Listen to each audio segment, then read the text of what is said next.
All right, what's going on? I want to bring y'all a case of bullying. Now, I'm going to bring y'all a story out of New York, out of the Bronx. Now, this is a case of a young 15-year-old boy that was bullied.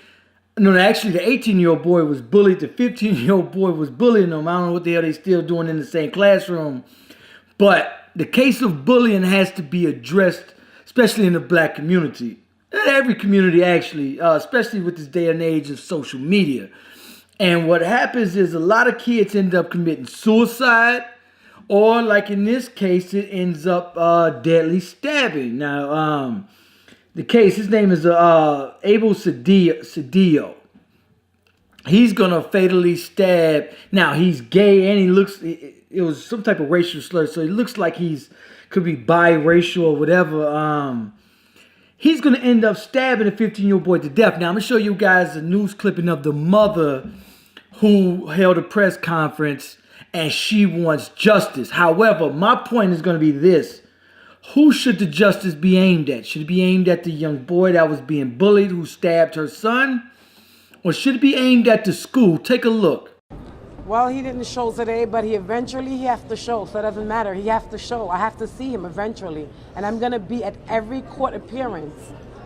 Justice for Matthew. Justice for Matthew. I'm going to be at every Matthew. Luna Dennis, the mother of the teenager fatally stabbed in a Bronx school last week, is vowing to attend every courthouse appearance until she sees her son's alleged killer.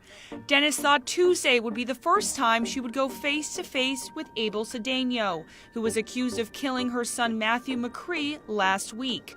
Instead, Cedillo waived his appearance and did not go to court. Police say Cedillo stabbed McCree with a 3-inch blade during his third period history class and injured another classmate.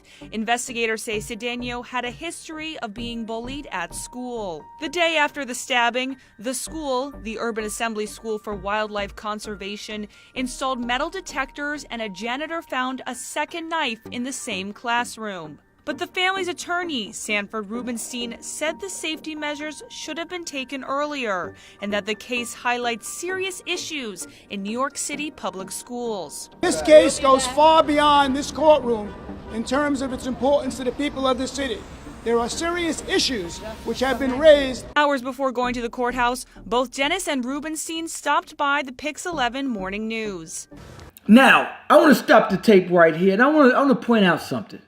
Where's the father at? Now, I ask this only because every case of a young dead black teen, everyone almost.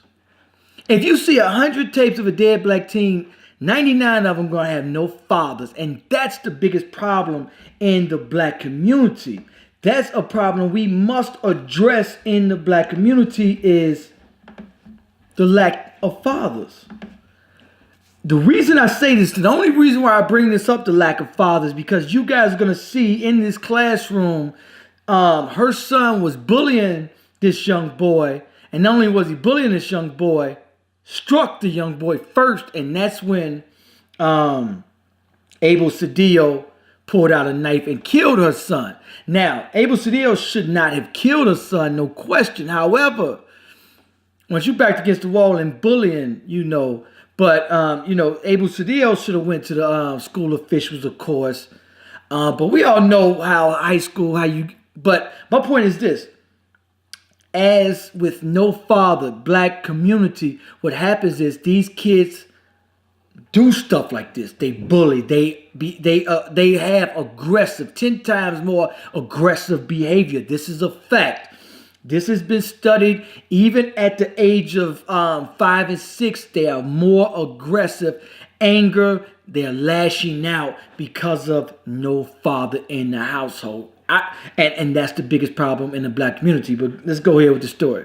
I'm putting all my confidence into the system that my son will get the justice that he deserves. The next court appearance is scheduled for October 17th. Summer Delaney, Pix 11 News. Now let's go to Facebook. Let's see what's going on with the comments. Now, first comment is, where's the father? That's my comment, by the way. All right, now somebody said, yes, you should go and see the person your son was bullying. He bullied him to the point to where he couldn't take it no more. Would you feel better if the kid had killed himself instead? Somebody else replied, yes, go harass the poor kid just like your son did. Apple doesn't fall too far from the tree, does it? Somebody else commented, I'm sorry, I can't feel bad for her son was a bully. People could only take but so much. The kid snapped after being bullied for so long. Bullies get what they deserve. Sorry to say. Teach your kid not to be a bully.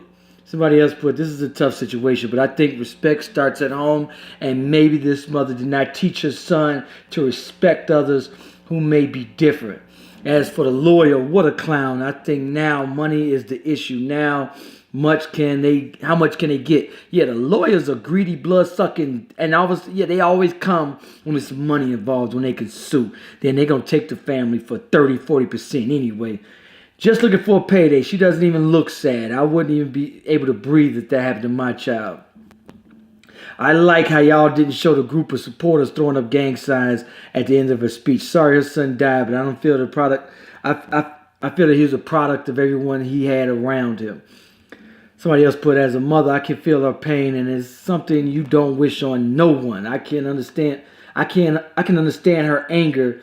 What I can't understand is how she seems to have an attitude about her son's killer not showing up, which tells me that her son got his bullying from who he got his bullying from.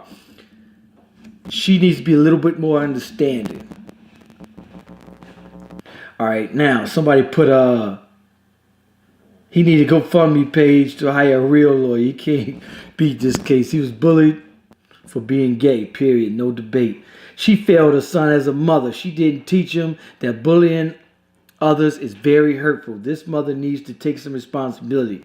Of course, now she is making him the hero, victim. Both kids are the victims. Yeah, that's true. Your son was a racist bully. He got what he deserved. May God help this other boy pass what he's going through. Somebody else put, she needs to go home and mourn her son quietly and cry as much as she can, and don't need to be on TV 24/7 with the flock of people surrounding you. It's not a good look for mothers if you're seeking justice for a son so badly. Then trust and believe and leave it to the court system. If it's justice she's seeking, then justice will come no matter what. But she's looking like she's in a fight with money, not her son. You keep pushing someone's button, they're going to snap. And that's exactly what happened to his son. How dare you use the situation for your own benefits? Stop bullying.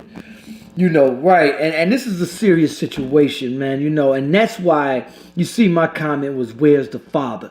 In the black community, that is our biggest problem. Where's the father? It takes two parents to raise children. Raising children is very, very hard. It is damn near impossible for a single parent to raise children. And that's why I stress so much both parents. And I'm not even tripping about not being married, but at least a good father for that child to see at least every weekend, every other day, to go see, to talk to on a regular basis. Somebody to teach him how to be a man. Somebody to teach him to walk away from situations, not bullying. To this 2017, we got so much to worry about. And we're talking 70 to 90% of our black children being brought up with no fathers. And the mother can only teach them so much. Now, mother sounded like she was a good mother, and she did as much as she could. But man, messed up situation happens. So she just wants money for her son to get a kid. Yeah, right. Somebody put, there's something about this woman that rubs me the wrong way. Yeah, she did look kind of angry, mean, bitter at the killer, man. But I think that she should anger towards the school system, because, man, the school system failed the child. That once they seen bullying towards this child, they should have expelled or suspended each student that bullied. You call another student a bad name, out their name, or faggot or something like that, a racial slur, suspension, 10 days. Zero tolerance for behavior like that. And that's what schools need to adopt, and have zero tolerance for bullying, because stuff like this happens, and then they bring in the knife and kill somebody. So now I also want to bring y'all the story out of the New York Times. The New York Times was saying a week into his senior year. Now they're talking about Abel Cedillo, 18-year-old student logged on Amazon, bought a knife, which was a switchblade. The student Abel Cedillo told his friends he felt trapped. Classmates were mocking him with racial and homophobic slurs. Now, on the Facebook, he had a Facebook live video where he popped the knife out, and other people seen it. So the story reads: during a history class, two classmates started messing with Mr. Cedillo from behind. They started with pencil bits and balled up paper, throwing them at him.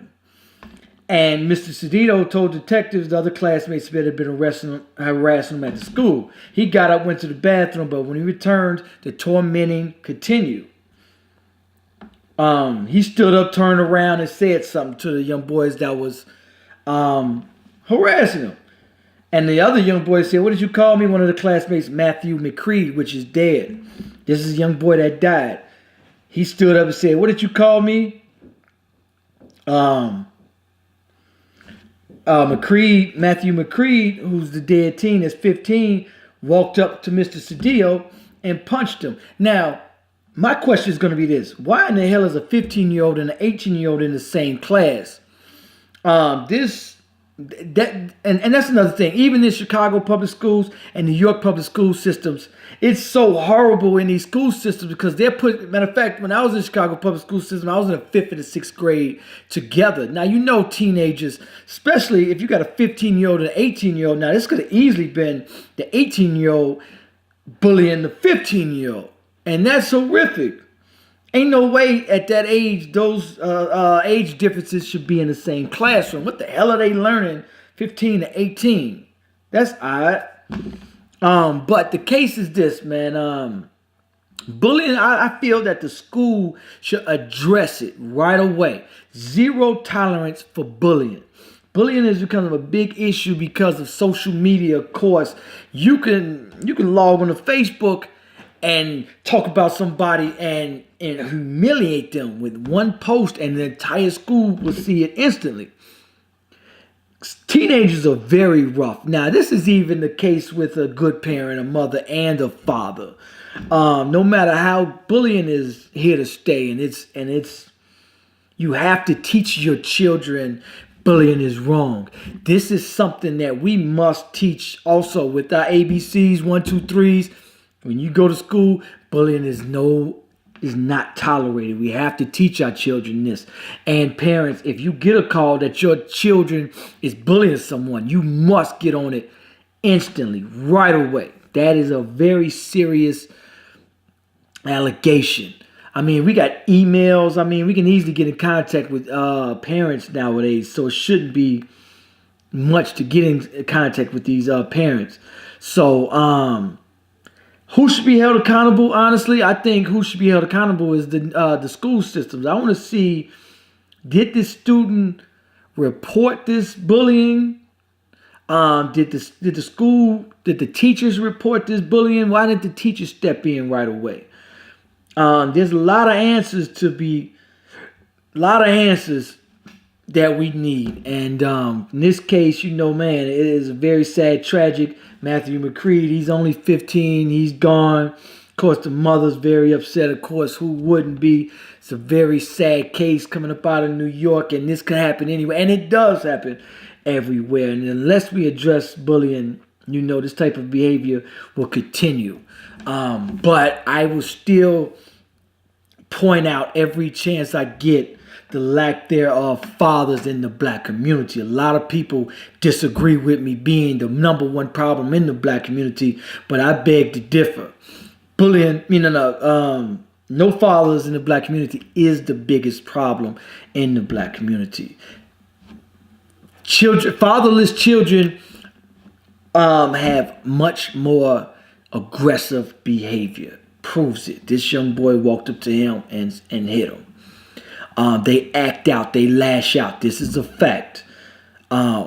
Because, and a lot of people in the black community want to say, hey, we need more mentors. We need more community centers. However, if they're 13, 14, and 15 and they grew up without a father, they're already tormented. They're already scarred. They're already going to lash out. They're pretty much, their fate is, I'm not saying their fate is already written, but it's 10 times harder. At that age, we need to catch it. Even, matter of fact, even in kindergarten, they say the fatherless children tend to lash out, stuff like that. That is a study going on. So we must address that in the black community. Anyway, I want y'all to like, comment, let me know what you think about this video. Peace, I'm out.